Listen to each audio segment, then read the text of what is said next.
muri Don Bosco Hospitality Center Kigali. Ni Hospitality Center iherereye mu murenge wa Gatenga mu karere ka Kicukiro.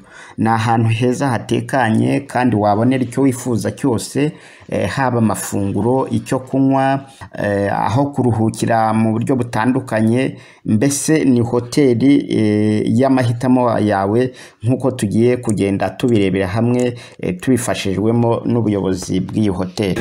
Iyi hoteli yitwa Don Bosco Hospitality Center iri hano i Kigali. Ni hoteli nyine y'abapadiri kuko mu byumba harimo Don Bosco. Habonekamo serivisi zitandukanye kandi ziboneka n'ahandi hose ariko ku buryo bw'umwihariko. Dufitemo ibyumba accommodation, dushaka kwakira abantu baje kuruhukira aha ngaha babahamara iminsi cyangwa se igihe kirekire. Ibyo ni ibyumba biri mu byiciro nibura 4 uhereye kuri suite, junior suite, premium na standard category. Umuntu wese aribonamo kandi ku biciro bibereye. Dufite kandi resto na bar itanga serivisi iri hejuru cyane kubera ko abana badufasha muri serivisi akenshi nabo barangije mu masomo ajyanye no guteka no kwakira abashyitsi mu kigo cyacu cya Gatenga. Dufite kandi kwakira amakwe n'ibirori bitandukanye, event hosting, aho dushobora kwakira abantu muri salle nini igezweho kandi nshyashya, cyangwa tukakira abantu mu ihema naryo rimeze neza ryabugenewe. Bitari ibyo kandi dufite n'andi masale mato bitewe n'ikirori uko kingana. Abantu bashobora kuza bafite birthday, abantu bashobora kuza bafite mariage civile, bashobora kuza bafite ikindi kintu bizihiza cyangwa muri famille bakabona aho bicara kandi bihuye n'umubare wabo. Ibyo kandi bikajyana n'ubusitani bwiza cyane burimo ibiti, indabo z'ubwoko bwose, aho wicara umva akayaga, umwuka mwiza, ku buryo ushobora gufata ikinyobwa cyangwa ikiribwa washaka ukagifatira mu busitani muri jardin cyangwa se ukaba wagifatiramo imbere. Yewe n'abakunda kuri comptoir n'ahantu heza cyane ubona hatari urusaku, hatari akavuyo, ushobora kwicara ugatuza wumva akaziki kamanuka neza gatuje, cyangwa se ukaba wanakitarura ukavuga uti nkumvira ngaho. Buri wa gatanu na buri wa gatandatu ku buryo bw'umwihariko hano habera igisope.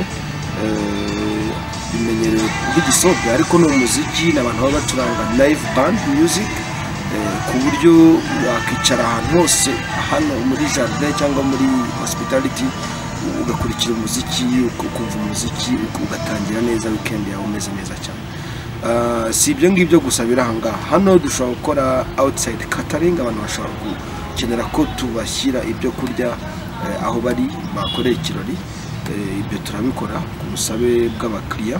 Dufite kandi n'ibindi bitandukanye birimo nka serivisi zijyanye na chapelle ku bantu bashaka gukora ibintu byabo birimo Imana. Dufite agashapelle hano kandi ni chapelle kabonekamo serivisi za kiliziya, za liturgia.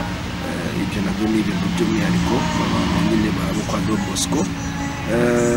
Tukagira bia n'ibindi bintu bya entertainment abandi bantu bakunda ku celebrate weekend bashobora kubona access kandi bakaryoherwa. N'ibindi byiza cyane biraboneka. Ni karibu kwa Don Bosco. Iyi hoteli yanyu uko bigaragara ni hoteli ibungabunga ibidukikije, yubatse ku buryo bubungabunga ibidukikije. Ariko se ni bihe bikorwa bindi nk'ikoranabuhanga ribarizwa hano naryo waritubwiraho?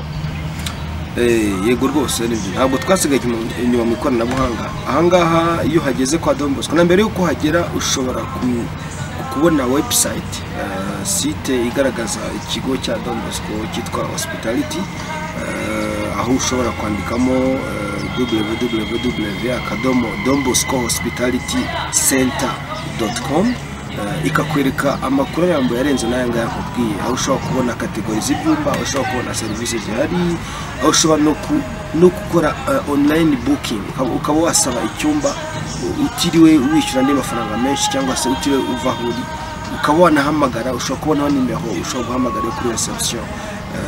Ibintu twagiye twitaho cyane mu ikoranabuhanga ni ukorohereza umukiriya kuba yasaba serivisi akayibonera kandi ku gihe, korohereza umukiriya kuba yabona ibihari biboneka. Dufite menu ushobora kugeraho ukoze gusa scan QR code, ushobora gukoresha telefone smartphone yari yose ufite ukababona menu ibihari n'ibiciro byabyo, kuva mu gikoni kuri bar n'ahandi hose, kandi koko iyo ubibonye ubona ko ari ibiciro n'ubundi bibereye kandi biringaniye bidahenze ugereranyije n'uko ahantu hameze. Ibidukikije byo rero tubishyira imbere koko nk'uko wari ubivuze, kuko ni nayo mpamvu ubona indabo hano kwa padiri tuzitaho cyane. Ibiti bifite agaciro katagereranywa, kugira ngo ibyo byose umukiriya abashe kubona serivisi iri excellent kandi yicare ari comfortable.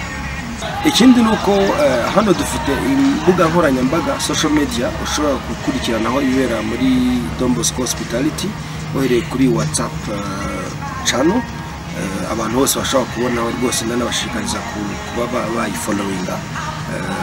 Ni Don Bosco Hospitality Center Kigali. Ushobora kutubona kuri Instagram, izina ni rimwe, ni Don Bosco Hospitality Kigali. Ushobora kutubona kuri Facebook, naho dufiteho page ni Don Bosco Hospitality Center Kigali.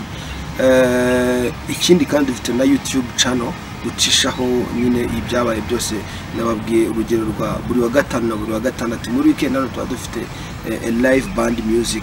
Ibi byose tubicishaho kuri YouTube channel ku buryo ushobora kubikurikira utabashije kuhagera, ku buryo mbese amakuru aratangwa kandi ku gihe.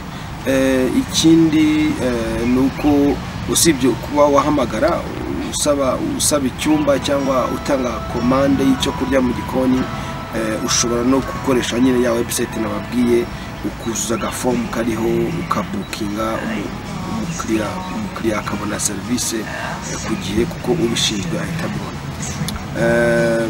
Iyo ugeze ahangaha uhasanga nyine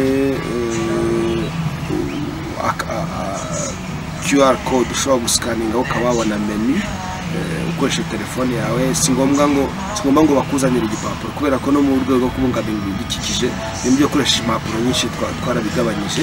Ukoresha ikoranabuhanga, ukoresha smartphone ukaba wabona menu, ukaba wakomanda icyo ushaka, ukaba wahitona umuntu akugeraho atari ngombwa ngo twandike ngo kandi ngo facture. Dukoresha kandi software idufasha kwakira amakomande no kuyitaho ku gihe bikurikije ko umukiriya yaje. Ibyo kandi ikanadufasha no gukora comptabilité. Iyo software nayo ituma ndetse dushobora gutanga facture ndetse na EBM byo kubahiriza amategeko, kugira ngo umukiriya yirinde akavuyo, turinde umukiriya akavuyo kandi tumuhe serivisi iciye mu mucyo.